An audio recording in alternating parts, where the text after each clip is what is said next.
ሰው የመድኃኔዓለም ሰላም ሲደርሰው ነው ሰላም የሚፈጥር። የእግዚአብሔርን ሰላም ያላገኘ ሰው ሰላም ፍጠር የሚሉት አይሰማም።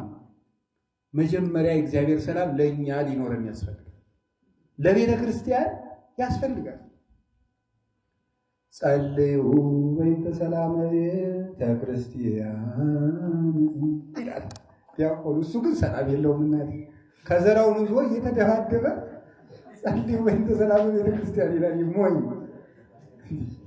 አንተ ራስህ ስጣት የቤተ ክርስቲያንን ሰላም አንተ ራስህ ባታበላሽበት። እዚህ ያላችሁት ዲያቆን አይደለም፣ ሌላ ሰውዬ ነው። እኔ የማውቀው አንድ ዲያቆን የሆነ ሌላ አለ፣ ሌላ ሰውዬ ነው፣ እናንተን አይደለም። እንዴት ነው እንደው እውነቴን እኮ ነው የምነግራችሁ። ሰላሜ አሐድግ ለክሙ ክርስቶስ የትንሣኤ መጥቶ ምንድን ነው የሰጣቸው ለቅዱሳን ሐዋርያት? ሰላም። እኔ የምናገረው አሁን የዓለሙን ጦርነት ዱላውን ያንን እግዚአብሔር እሱ ያስታግሰው።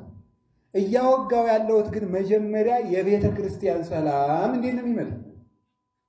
የቤተ ክርስቲያን ሰላም ከሌለ የዓለም ሰላም አይመጣም። ይሄ ማለት ከእግዚአብሔር ጋር መታረቅ ነው። አሁን ሁላችንም እኔም ራሴ የባስኩ በደለኛ ከእኔ ጀምሮ ሁላችንም ከእግዚአብሔር ጋር መታረቅ አለን።